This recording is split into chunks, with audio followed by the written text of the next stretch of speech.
The reason I came to Los Alamos actually goes back to about 1930. At that time, I was a graduate student in physics, University of California, and my boss, Professor Leonard Lubb, suggested that I join the Naval Reserve as an engineering officer. I'd always been interested in machinery and big steam machinery, so I thought that was a good idea, and I did. And from that rather casual decision back, let's say, about 1929 or 30, eventually followed a train of events which got me to Los Alamos. I got my degree in physics, went to teach physics at Stanford University, and then when the war came on, or shortly before, I found this old Naval Reserve Commission coming back to call me up. Having been in the Naval Reserve for 10 years then, I couldn't see any good reason for not going on with the problem. So I said, yes, I'm ready. When do I go and where do I go?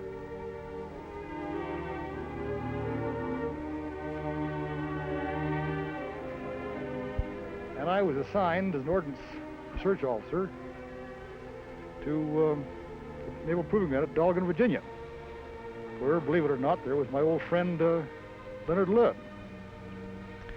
I spent the first 3 years of the war there till 1944. And in the course of that, I worked for a man by the name of Deke Parsons, then Captain Parsons. And one day in the spring of 44, I think it was, or thereabouts, he sort of disappeared from the proving ground, and nobody would say where he went. There were rumors of some project that a lot of physicists were working on somewhere, but no one knew much about it. In fact, no one knew anything about it. And there was some speculation that perhaps that Captain Parsons had joined that project. Well, a little later in the spring, early summer, I was taking my first leave of my family out in California when I got a frantic telegram from Bureau of Naval Personnel, which said, your leave is canceled. Report to Albuquerque, New Mexico, where you will be met.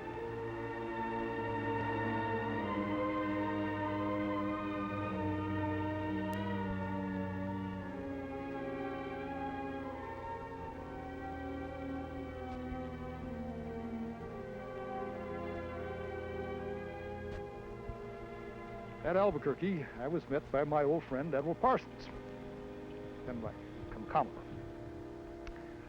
And we started out the 100-mile drive to Los Alamos, and at that time I got the first clue as to what was going on here. It was a very pleasant trip. It reminded me of my home in California, nice, beautiful desert country, and I'd seen about all I wanted to of the green fields and hills of Virginia. And so when Parsons said that he wanted me to come here, be assigned here, and help George Kistiakowsky in the operation of what was then called the Explosives Division, I was in no position to argue much anyway, and except for a slight fleeting thought that crossed my mind more than once. Once I got there, I'd never get away. In about a month, I'd packed up my affairs at Dahlgren and driven across the country with my family and turned up at what was then sometimes thought of as a concentration camp, a place called Project Y. It was Los Alamos, but all that anybody knew was Project Y. First impressions of the place were a little extraordinary. There were a series of old green buildings made of fiberboard, 2-story high, lining a narrow road surrounded by a fence. In the general vicinity of these buildings were barracks, some little prefab sort of huts that had been brought down from Hanford, and a considerable number of rather bleak but very efficient 4-family apartments. And in addition to that housing, there was a place called Bathtub Row. Bathtub Row was all that was left at that point, almost all that was left, of the days of Los Alamos Ranch School, because up until 1942, Los Alamos had been the site of a boys' school.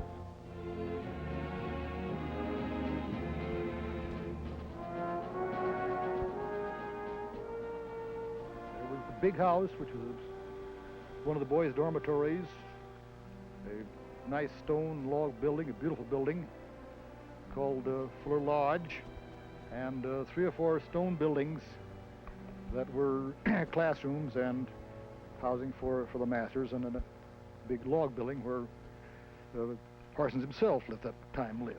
But it was a rather extraordinary place to come to. They worked 6 days a week, very busy. The group of people which had been gathered here by Oppenheimer was the most extraordinary group of people. I met all the physicists I'd read about and read their papers for the last 15 years in the flesh. There they were working. There were about as many GIs as there were civilians at work. The GIs were very stage of academic career. Some had PhDs and were sergeants. Some were the 2-year engineering wonders who had been snatched from their college careers and given a quick course in physics or chemistry or engineering and sent to work in technical pursuits. But the extraordinary thing about it was the way in which this strange group of people worked together. I won't say without friction, but I will say with extraordinary harmony. I mentioned that the laboratory worked with extraordinary unanimity, extraordinary harmony, and I think there is one man who should be given the entire credit for the way in which the laboratory was able to function. A lesser man couldn't have done it, and a man only the greatness of Robert Oppenheimer, it seems to me, could have really carried this out. Absolutely extraordinary man, totally dedicated to his task. He knew a great deal about everything. You could come to him on almost any subject in physics, mathematics, very shortly, any subject, explosives, hydrodynamics. Oppie knew what you were talking about, had a useful comment, had a useful opinion, could make a wise decision. Always willing to listen to anyone. Believe me, among a group of military and a group of civilians and scientists, there were people that took a lot of listening to. Some because they had something important to say, and sometimes because their feelings were hurt about something. Oppie navigated this difficult group of people, these difficult problems with extraordinary skill. And with practical unanimity, he was the leader. He was the boss. It was Oppie's project. Later on, of course, in the hearings about having to do with his clearance, he was criticized by some for disloyalty. I myself, knowing him here at Los Alamos during the war years, cannot believe that there could be a man more dedicated, more honest, more devoted to his country, more devoted to getting this task done rapidly and done well. I myself will never doubt his personal loyalty, his personal integrity, and I will never cease to regret the fact that his loyalty had to be called into question, his clearance canceled during those unhappy hearings. Everyone was always glad that later on, the fact that this was a mistake was recognized by the country when Oppie received the Fermi Award. Life at Los Alamos during those war years was very exciting. It had its frustrations. One of the major frustrations was probably due to the fact that the existence of Los Alamos was classified. The fact that one was at Los Alamos was classified. We didn't exist at all. For example, all incoming mail was opened and read to make sure that nothing wrong was coming into anyone. All outgoing mail was put into the post office so-called, unsealed, where it was read by the censor. The censor thought it was all right. He sealed it, or she sealed it, and it was sent out through the normal U.S. mails. But the fact the mail was censored was itself classified. And so if the censor didn't like what you said, he simply sent the letter back to you and left you to guess what you had done wrong. But you got used to it, and nowadays those envelopes with the seal by the censor are philatelic curiosities and very, very rare. At the time, they were something of a humorous curse. Another problem, of course, those were the days of gas rationing. We had about enough gasoline per family car to make one trip to Santa Fe a month. Naturally, people got together, and one was able to get there perhaps twice a month. But it was forbidden, and people obeyed this, to go farther away than Santa Fe unless there was some domestic crisis that required one's presence somewhere else, in which case permission had to be obtained. Santa Fe was very relaxed about the existence of this secret project on the hill. It had various rumors. One that it was a submarine base connected by a long tunnel to the Pacific Ocean. Also was a home for, let's say, wayward wax. But the residents of the state of New Mexico were very much to be commended for their lack of curiosity about what was happening up here. Purely was classified, there was a fence around it, there were guard gates, had to have a pass, but no one was really very curious, and no one tried to pry. It's hard to, as I say, to recapture all its facets. One of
Frisch was here, famous besides for his physics, for his ability to play the piano.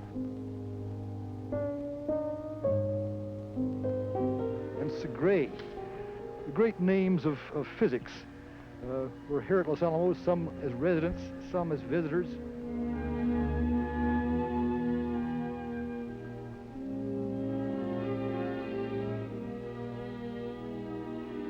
Bohr himself came occasionally. And all of these were very exciting to a young physicist and to the younger people who were here. The technical job which the laboratory had to do between the middle of 1943 and just as soon thereafter as it could possibly be accomplished, best described as to see if an atomic bomb could be made, and if it could be made, make one. Very early in the game, after the basic physics had been worked out at the Met Lab and a lot of university laboratories around the country, began looking increasingly probable that there was nothing in nature that said that you couldn't make a nuclear explosion. That is, say, you couldn't release an enormous amount of nuclear energy very rapidly and have an extraordinary explosion of a different magnitude than had been ever seen before. Nevertheless, one was dealing with a regime of temperature and pressure had never been seen on the surface of the Earth, and it was always, of course, possible that somewhere there was a phenomenon or an effect which had been overlooked. There seemed to be two ways to go about getting this nuclear explosion. The most commonplace one was what we then called the gun type of assembly, where one simply brought two subcritical pieces of fission material together fast enough and under suitable conditions so the explosion would result. But in the course of working on that particular method of attack on the problem, another idea turned up the laboratory, that it might be possible to assemble material by explosive means in a spherical geometry. And if this were the case, then there would be certain gains in, let's say, efficiency and in possibly even in practicability.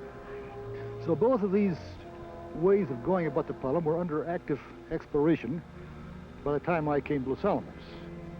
It was the increased emphasis that Oppenheimer wished to place, and Kinsky wanted to place upon the implosion type of assembly, that I think was probably directly responsible for my being assigned to that type of activity.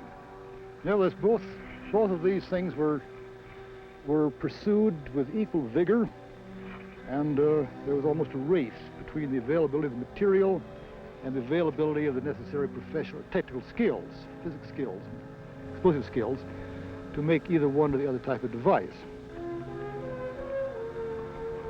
Actually, this is now history, of course, both the task of the gun-type device and the implosion-type device were completed about the same time, and it was decided to make a test near Alamogordo, called the Trinity site, of the implosion system. There was good reason for doing this. If there was anything wrong, time to find out about it was now rather than heat of battle. Secondly, the implosion system was the most technically complicated. If it worked, it would test two things at once. It would test this fundamental concern that I mentioned a moment ago: can you or can you not make any atomic bomb? And if we could, then had we made the implosion system sufficiently precise and its associated gadgetry sufficiently good that indeed we had a useful nuclear weapon. As everyone knows, the test was a great technical success. The behavior of the device was well within the range of predictions. It was quite a large range, but rather at the upper end of those predictions. It was a frightening thing to see, in a sense. To me, the brilliance of the light which accompanied the explosion was something that one had no prior experience in seeing. Absolutely amazing. We were far enough away, at least I was, so the noise, the sound, the explosive bang was not particularly unusual. One had heard that before. But the brilliant and long-lasting light was something that had never before been seen.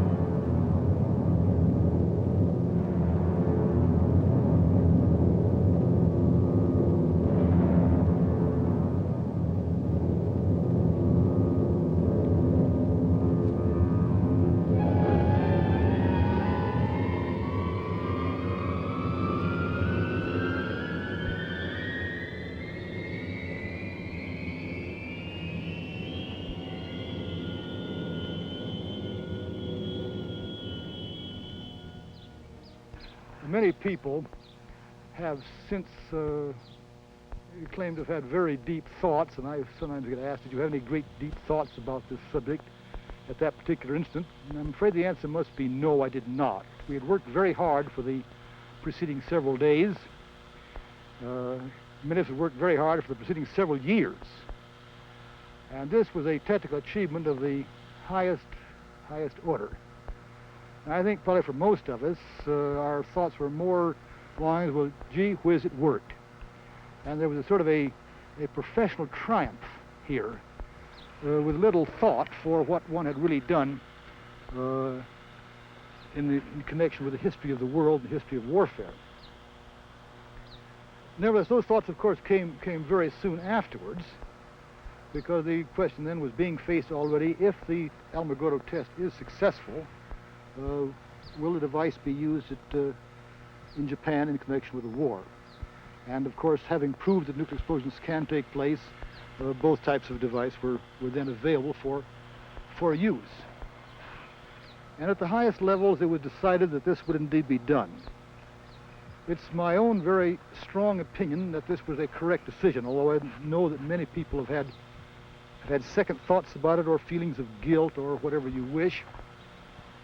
Nevertheless, it has to be remembered, I believe, quite aside from the American lives that were probably saved by avoiding an invasion, not being how sure the occasional rumors that a peace had been negotiated. Nevertheless, I think it has to be remembered that nuclear fission was known then and known before the war around the world.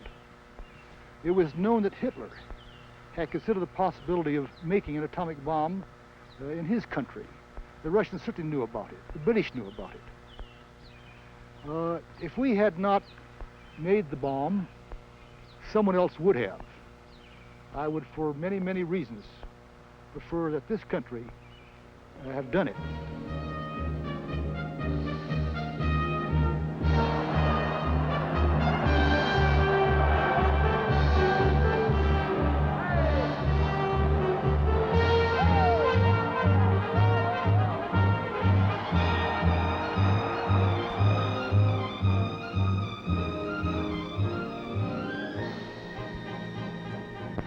After the war came to a close, Los Alamos went into a rather strange period of interregnum.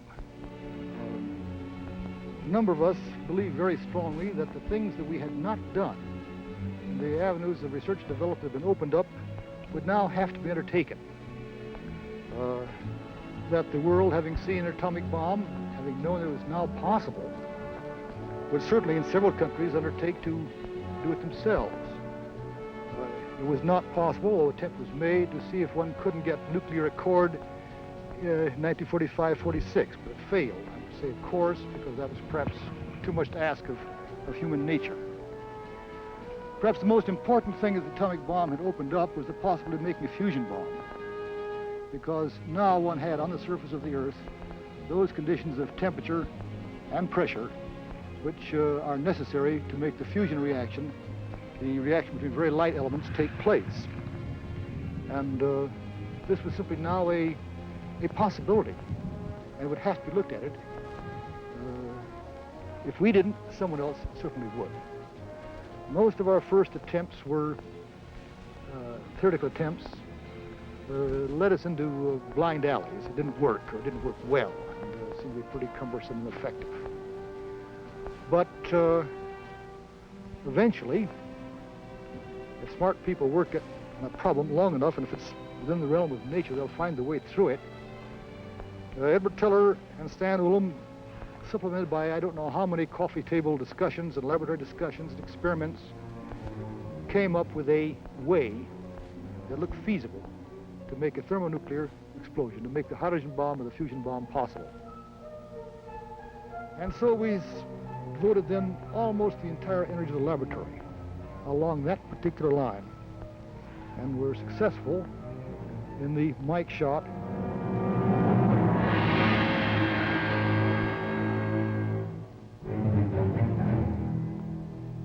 Mike shot marked both the end of an era and the beginning of a new one in the laboratory's goals and programs. It was a triumphant technical success. It showed that we had a long ways to go in making adaptations of thermonuclear devices for military purposes, but also showed that we could begin to look more widely for other programs that the laboratory could conduct which were of national need, or national interest, or of national benefit. We had various reasons for doing this. One of the important ones was that, in contrast with almost every other field of human endeavor which I am aware, the atomic bomb business seeks to put itself out of business. Our one objective, Los Alamos, has always been that bombs never get used, that the United States was always ahead, both in technology and a willingness to discuss the abandonment of nuclear warfare. And we still hoped in the 50s, as we still hoped in the 60s and hope in the 70s, that someday the atomic bomb and the fusion bomb and all weapons of that sort of mass destruction will be things of the past. At the same time, we look for other areas of opportunity. Things that occur to one quickly, we can play a role in ecological studies. Some of the things that we've been doing in nuclear weaponry and nuclear testing are directly applicable to the study of pollution.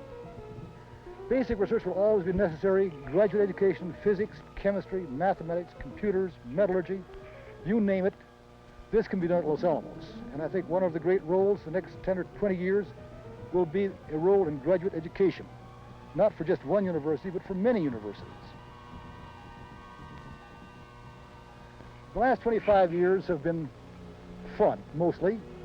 There have been troubles. The budget reared its ugly head more and more in the last 5 or 10.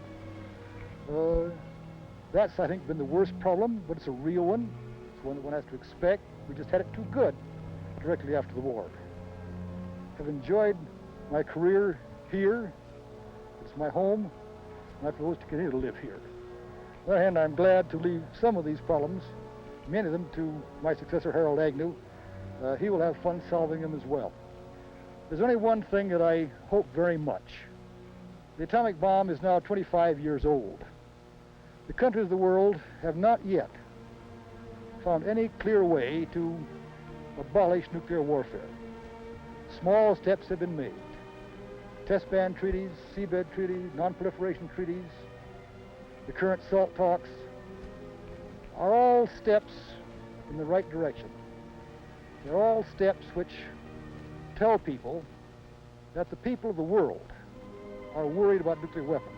If I had one hope, and I have it very strongly, is the next 25 years don't go by without really having accomplished the goal of the first 25, namely to abolish nuclear warfare.